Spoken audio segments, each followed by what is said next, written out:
हम सब ने बचपन से एक शब्द सुना, भगवान। घर के बड़ों से हमने सुना कि भगवान ऊपर रहते हैं। वो बहुत शक्तिशाली हैं।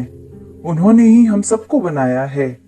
और अगर हम कोई पाप करते हैं तो भगवान हमें उसकी सजा भी देते हैं। तो कौन है ये भगवान?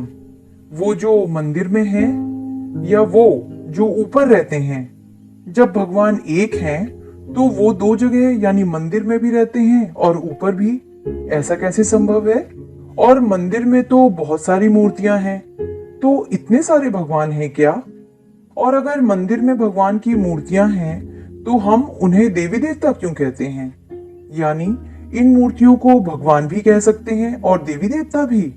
और अगर मंदिर में रखी मूर्तियों के अंदर भगवान हैं तो फिर हम पीपल, नीम, बरगद, तुलसी आदि पेड़ों की पूजा क्यों करते हैं? ये भी भगवान है क्या? हम गंगा, नर्मदा, यमुना इन नदियों की पूजा क्यों करते हैं? ये भी भगवान है क्या? हम आकाश, धरती, सूरज, चांद, ग्रहों की पूजा करते हैं। ये भी भगवान है क्या? अगर ये सब भगवान हैं तो ये सब तो हमारे सामने हैं। तो फिर हमारे घर वालों ने हमसे ये क्यों कहा कि भगवान ऊपर रहते हैं? है ना बहुत सारा कंफ्यूजन। अब कैसे पता लगाया जाए कि भगवान कौन है और हमको किसकी पूजा करनी चाहिए? चलिए एक छोटी सी कहानी के माध्यम से इसको समझते हैं। एक बार एक माता मिली, बड़ी भक्ति भाव वाली थी। रोज नियम से मंदिर जाती, सुबह शाम घर पर भगवान की पूजा करती। उनका एक 17 साल का बेटा था। वो अपनी माँ को रोज भगवान की पूजा करते देखता। तो उसने एक दिन अपनी माँ से पूछा कि माँ, हिंदू धर्म में इतने भगवान क्यों हैं? क्रिश्चियन और मुस्लिम धर्म में तो एक ही गॉड होते हैं। माँ बच्चे से कहती है कि बेटा, हिंदू धर्म में ही सारे भगवान हैं, यही असली भगवान हैं। बेटा कहता है, तो माँ, भगवान तो एक ही होना चाहिए ना? तो अगर ये इतने सारे भगवान हैं तो इनका भी कोई तो हेड होगा ना? वो कौन है? जिस तरह एक परिवार होता है उसमें इतने सारे लोग होते हैं, लेकिन कोई एक तो हेड ऑफ द फैमिली होता है ना, जिसे परिवार का मुखिया कहते हैं। तो ये सारे भगवानों का हेड कौन है? अब माँ भी सोचने लगती है और उस बच्चे के प्रश्न का उत्तर नहीं दे पाती। और इसीलिए वो माँ जब भी अपने बच्चे को कहती है बेटा मंदिर चलो, तो बच्चा मना कर देता है। मंदिर जाने के बाद मैं इतना कंफ्यूज हो जाता हूँ कि मैं अपने मन से किस भगवान की पूजा करूं। तो उस बच्चे को लगता है कि वो मंदिर जाकर अपना टाइम वेस्ट कर रहा है, इसीलिए वो मंदिर जाना पसंद नहीं करता। और वो कहता है, इससे अच्छा तो मैं चर्च चला जाता हूँ, कम से कम एक भगवान में अपना मन एकाग्र तो कर सकता हूँ। माँ अपने बच्चे की ये बात सुनकर बहुत उदास हो जाती है और उसे लगता है कि मेरा बेटा नास्तिक बनता जा रहा है।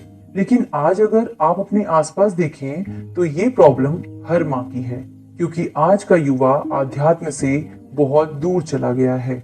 और इसीलिए दुनिया में ज्यादातर लोग यही कहते हैं, अरे छोड़ो भगवान भगवान की बातें, एक जीवन मिला है, मौज करो, खाओ पियो।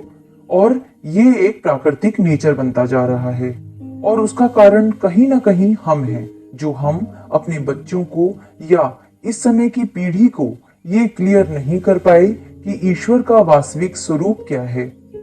क्योंकि कहीं ना कहीं शायद हम खुद भी नहीं जानते कि ईश्वर या भगवान है कौन। कौन है भगवान?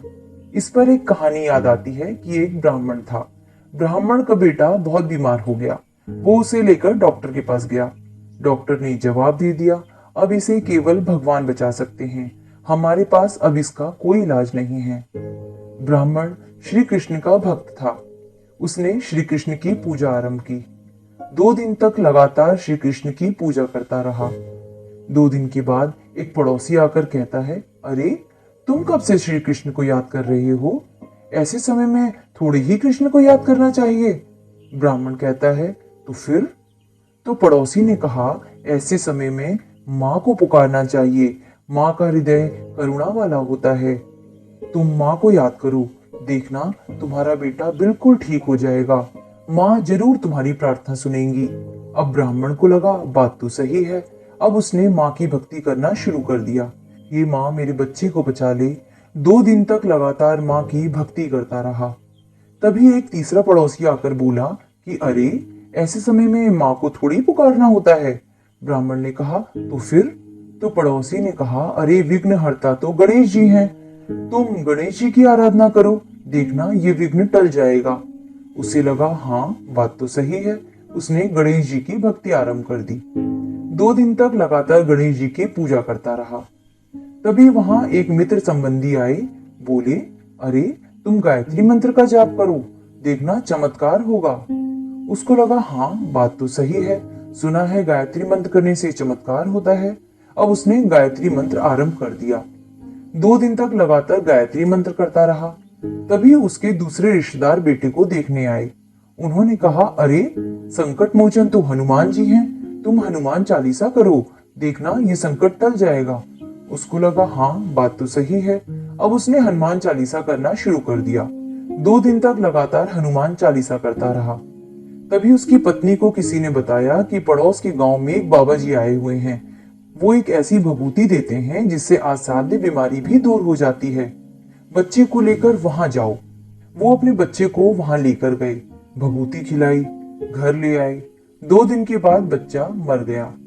कारण क्या रहा? इतने भगवानों को याद किया, इतने मंत्र जपे, फिर भी किसी ने बचाया नहीं। क्यों? शायद विश्वास ही नहीं था। जिसने जो कहा उसने वो करना आरंभ कर दिया। क्या उसको विश्वास कहेंगे? तो जब विश्वास ही ऐसा है जिसका कोई आधार ही नहीं है, तो इस विश्वास से प्राप्ति क्या होगी? इसीलिए आज भगवान को याद करने के बाद भी कहीं ना कहीं मन में एक संशय आता है कि मैंने भगवान को ये बात कही, उनको याद किया, परंतु पता नहीं भगवान ने मेरी प्रार्थना सुनी होगी या नहीं। इसको तो विश्वास नहीं कहेंगे ना। और इसीलिए हमने अपने मंदिर में भी सारे देवी देवताओं की मूर्ति रख दी है, सबको दिया धूप बत्ती दिखा रहे हैं। आप सब में जो सही है वो प्लीज मेरी प्रार्थना स्वीकार कर लेना। अब जहाँ विश्वास ही ना हो या विश्वास ही एक संशय के ढेर पर हो तो प्राप्ति क्या होगी? इसीलिए घरों में भी सारे देवी देवताओं के चित्र रखे हुए होते हैं, मंदिर में भी यही बात होती है। तो आखिर सत्य क्या है? तो सत्य को समझना बहुत जरूरी है। कुछ लोग कहते हैं प्रकृति परमेश्वर है, कुछ का कहना है आत्मा सो परमात्मा, कुछ कहते हैं ब्रह्म ही ईश्वर है, कुछ का मानना है कि कण कण में भगवान है, यानी भगवान सर्वव्यापी हैं। तो कुछ कहते हैं वो निराकार है, ना नाम है, न रूप है, ना आकार है। तो कुछ तो ये कहते हैं कि ये सारे देवी देवता ही परमात्मा है। अरे हाँ, कुछ लोग तो यहाँ तक भी कहते हैं कि ईश्वर जैसा कुछ है ही नहीं, और अगर सचमुच ईश्वर है तो सबूत दीजिए। अब आप खुद सोचिए, जब हम परमात्मा के अस्तित्व से जुड़ी इतनी बातें सुनते हैं तो हमें कंफ्यूजन होगा या नहीं होगा, बताइए। और हम भी यही सोचेंगे कि आखिर इन सब में सत्य क्या है? क्या ये सभी सत्य हैं? इनमें से कोई एक सत्य है या सत्य कुछ और है जिसको अभी तक हमने समझा ही नहीं? सत्य तो एक होना चाहिए ना, क्योंकि ये सारी बातें एक दूसरे का खंडन करती हैं। क्या आपने 5 सूरदास की कहानी सुनी है? आज के इस टॉपिक पर वो कहानी बिल्कुल फिट बैठती है। तो कहानी कुछ इस प्रकार है कि एक बार 5 सूरदास को कहा जाता है कि आप सभी हाथी घर जाइए और जाकर देखिए कि हाथी कैसा होता है। वो पांचों थे तो नेत्रहीन, गए हाथी घर हाथी देखने। पांचों ने एक एक करके हाथी को छुआ और टटोल कर हाथी को देखा। अब जिसके हाथ जो आया उसने हाथी को वैसा ही समझा। एक के हाथ में हाथी का पैर आया तो उसने कहा हाथी खंबे जैसा है। जिसके हाथ पीठ आई तो कहा दीवार जैसा है। एक के हाथ पूंछ आई तो कहा रस्सी जैसा है। अब दूसरे के हाथ सूंड आई तो कहा सांप जैसा है। कान आई तो कहा सूप जैसा है। आखिर सत्य क्या है? क्या ये सभी सत्य हैं? क्या इनमें से एक सत्य है या सत्य कुछ और है जो वो देख नहीं पा रहे थे? अब इन पांचों सूरदास को कहा जाता है कि आप उस छठे सूरदास को जाकर बताइए कि हाथी कैसा होता है। अब एक एक कर सभी सूरदास एक के बाद एक नंबर से जाते हैं और छठे सूरदास को जाकर अपने हिसाब से हाथी की व्याख्या देते हैं। पहला सूरदास कहता है, देखो भाई, हाथी एक प्राणी है जो लंबे लंबे खंबे जैसा है। दूसरा जाकर बताता है, देखो भाई, हाथी सीधा सीधा दीवार जैसा है। तो तीसरा कहता है, देखो, हाथी एक ऐसा प्राणी है जो गोल गोल रस्सी जैसा है। चौथा कहता है, हाथी बिल्कुल लचीला सांप जैसा है। और पांचवा कहता है, हाथी बड़े से सूप जैसा है। अब एक एक कर पांचों की बात सुनकर ये छठा सूरदास क्या समझेगा कि हाथी कैसा है, क्योंकि पांचों ने एक हाथी के बारे में अलग अलग बात बताई है। तो आखिर सत्य क्या है? लेकिन फिर भी वो विश्वास कर लेता है कि आखिर पांचों ने महसूस तो किया है ना, वो झूठ थोड़े ही ना बोल रहे होंगे। होगा कोई ऐसा प्राणी जो घड़ी घड़ी रूप बदलता होगा, तो वो विश्वास कर लेता है। अब इस छठे सूरदास को कहा जाता है कि वो सामने एक सातवां सूरदास बैठा है। आप इसे जाकर बताएं कि हाथी कैसा होता है। अब ये छठा सूरदास जाता है सातवें सूरदास के पास और उसे बताता है कि देखो भाई, मैंने तो महसूस नहीं किया है, लेकिन पांच ने जो महसूस किया वो मैं तुम्हें बताता हूँ कि हाथी एक ऐसा प्राणी है जो बहरूपिया है, घड़ी घड़ी रूप बदलता है। कभी तो वो खंबे जैसा हो जाता है, तो कभी दीवार जैसा, कभी सांप जैसा होता है, तो कभी रस्सी जैसा, कभी कभी वो पंखे जैसा हो जाता है, यानी सूप। तो जो सातवां सूरदास था वो बहुत बुद्धिमान था। उसने कहा, देखो भाई, कोई बहरूपिया हो सकता है, मान लिया, लेकिन वो पूरा का पूरा स्ट्रक्चर चेंज कर ले, ऐसा थोड़ा ही होता है। तो उस छठे सूरदास ने कहा, भाई, उन पांचों ने तो महसूस किया है ना, तुम्हें मानना है तो मानो, नहीं तो छोड़ दो। सातवां सूरदास कहता है, कोई कहता है तो ठीक है, लेकिन अपने विवेक से तो काम लो। हो सकता है उन्हें कुछ गलतफहमी हुई हो, वो कहीं किसी पॉइंट पर गलत हो रहे हो। तो छठा सूरदास कहता है, तुमको मानना है तो मानो, नहीं तो जाने दो। मैं तो मानता हूं कि हाथी ऐसा ही प्राणी है। तो साथियों, कहीं हमारी हालत भी इन सूरदासों की तरह तो नहीं हो गई है? हमारे ऋषि मुनियों ने अपने अनुभव के आधार से ईश्वर की आराधना की, तपस्या की और ईश्वर के कई गुणों को महसूस किया। उन्हें ईश्वर के विषय में मनुष्यों को वो कहने का प्रयास किया।